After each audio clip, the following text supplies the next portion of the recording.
அஸ்ஸலாமு அலைக்கும். Hello all, welcome to ரிஃபயர்ஸ் டைரி. வாணியம்பாடி மட்டன் பிரியாணி எப்படி செய்கிறதுன்னு பார்க்கலாம். நான் 300 கிராம் பாஸ்மதி அரிசி, 350 கிராம் மட்டனுக்கு தேவையான அளவு சொல்கிறேன். வெங்காயம் 200 கிராம், 2 மீடியம் சைஸ் வெங்காயம் கரெக்டாக இருக்கும். தக்காளி 150 கிராம், சின்னதாக இருந்ததுன்னா 2, மீடியம் சைஸில் இருந்தால் 1 தக்காளி கரெக்டாக இருக்கும். இஞ்சி பூண்டு விழுது 50 கிராம், 2 டேபிள் ஸ்பூன். தயிர் 100 கிராம், நான் 1/3 கப்பில் மெஷர் பண்ணியிருக்கேன். 1 கப்.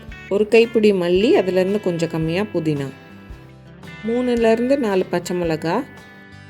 வெங்காயம், மல்லி, புதினாவை இந்த மாதிரி கட் பண்ணி வச்சுக்கணும். பச்சை மிளகாவில் இந்த மாதிரி சின்ன ஸ்லிட் போட்டு வச்சுக்கணும். எடுத்து வச்சுருக்க தக்காளியை ரஃப்பாக கட் பண்ணி ஒரு மிக்சர் ஜாரில் சேர்த்து நல்லா பேஸ்ட்டாக அரைச்சி எடுத்துக்கணும். நல்லா சாஃப்டாகவே அரைச்சி எடுத்துக்கணும். இந்த மாதிரி கடலெண்ணெய் 60 ml எடுத்திருக்கேன். இது 4 டேபிள் ஸ்பூன். நெய் 15 ml, இது 1 டேபிள் ஸ்பூன். பட்டை 2 பீஸ், ஏலக்காய் 4, கிராம்பு 4. மிளகாய்த்தூள் 1/2 டேபிள் ஸ்பூன். உப்பு 2 டீஸ்பூன். 1 டீஸ்பூன் மசாலாவில் சேர்க்கணும், 1/2 டீஸ்பூன் ரைஸ் பாயில் பண்ணுறதுக்கு சேர்க்கணும். இது எனக்கு கரெக்டாக இருந்தது. டேஸ்ட் பண்ணிவிட்டு உங்களுக்கு எவ்வளோ தேவையோ அவ்வளோ சேர்த்துக்கோங்க. 1/4 teaspoon garam masala. 350 gram mutton, கொஞ்சம் கொழுப்போடவும் எலும்போடவும் எடுத்துக்கோங்க. 300 கிராம் பாஸ்மதி ரைஸ். இதை நல்லா வாஷ் பண்ணிவிட்டு தண்ணி சேர்த்து ஒரு 20 நிமிஷம் ஊற வச்சுக்கலாம்.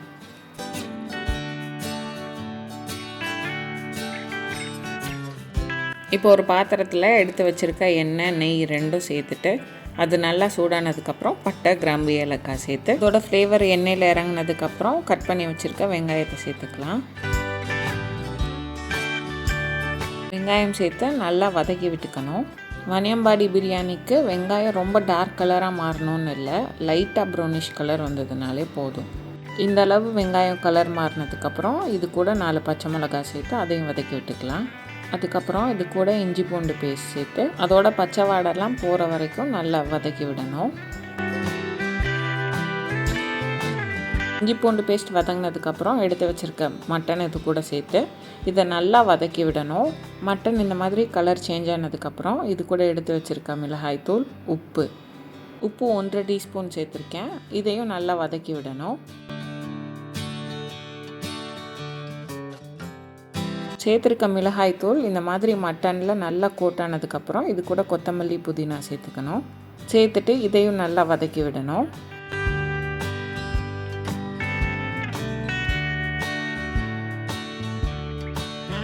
இந்த அளவு வதங்கினதுக்கப்புறம் அரைச்சி வச்சுருக்க தக்காளி பேஸ்ட் சேர்க்கணும். தக்காளி பேஸ்ட் நல்லா குக் ஆகி எண்ணெய் பிரிஞ்சு வர அளவுக்கு வதக்கணும்.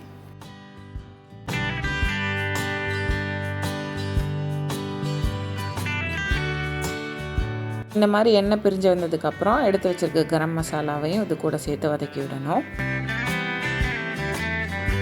இப்போ இது கூட எடுத்து வச்சுருக்க தயிர் சேர்த்து நல்லா மிக்ஸ் பண்ணிவிட்டு தயிரும் நல்லா எண்ணெய் பிரிஞ்சு வரும், அது வரைக்கும் வெயிட் பண்ணணும். இந்த மாதிரி எண்ணெய் நல்லா பிரிஞ்சு வந்ததுக்கப்புறம் மட்டன் வேகிறதுக்கு தேவையான அளவு தண்ணி சேர்த்து இதை நல்லா வேக வச்சுக்கணும். நான் எடுத்திருக்க மட்டன் வேகிறதுக்கு 45 நிமிஷம் ஆச்சு. நீங்கள் இப்படி ஓப்பன் பாட்டில் வேக வைக்கல அப்படின்னா ப்ரெஷர் குக்கரில் மாற்றிட்டு விசில் போட்டுட்டு மறுபடியும் இதுக்கு மாற்றிக்கலாம்.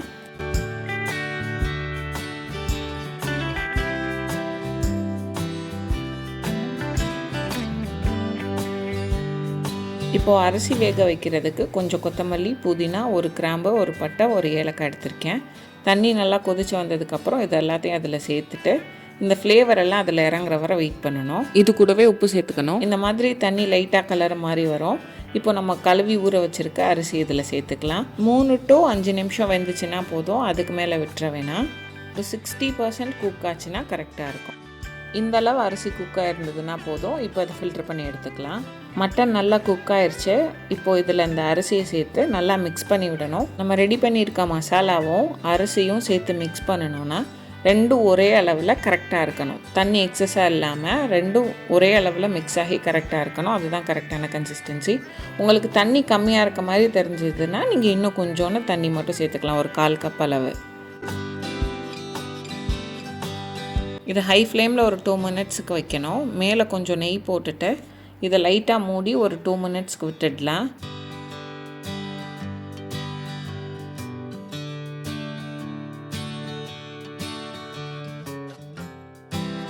நம்ம போட்டிருக்க நெய்யெல்லாம் உள்ளே அப்சர்வ் ஆகிட்டு இந்த மாதிரி வந்ததுக்கப்புறம் ரொம்ப அழுத்தம் கொடுக்காம மேலே லைட்டாக அழுத்தி விட்டுட்டு கீழே தோசைக்கல் வச்சு மேலே வெயிட்டான பாத்திரம் வச்சு தம் போடணுன்னாலும் போட்டுக்கலாம். நான் அப்படி பண்ணல. நான் ஃபாயில் சீட் வச்சு கவர் பண்ணிவிட்டு ஒரு 7 மினிட்ஸுக்கு லோ ஹீட்டில் வச்சு இதை குக் பண்ண விட்டுட்டு அதுக்கப்புறமா ஆஃப் பண்ணிவிட்டு 20 நிமிஷத்துக்கு இதை டிஸ்டர்ப் பண்ணாமல் விட்டுட்டு அப்புறமா ஓப்பன் பண்ணால் வாணியம்பாடி மட்டன் பிரியாணி ரெடி. இது பார்க்க கலர் கம்மியாக இருக்க மாதிரி தான் தெரியும், ஆனால் டேஸ்ட்டு செம்மையாக இருந்தது. நீங்கள் ட்ரை பண்ணி பாருங்கள். சர்வ் பண்ணுறதுக்கு முன்னாடி கீழேருந்து மேலே ஒரு தடவை நல்லா மிக்ஸ் பண்ணி விட்டுக்கோங்க. இது கூட ரைத்தா தால்ச்சா அதெல்லாம் விட பிரியாணி கத்திரிக்காய் நல்ல காம்பினேஷனாக இருந்தது. ட்ரை பண்ணி பாருங்கள்.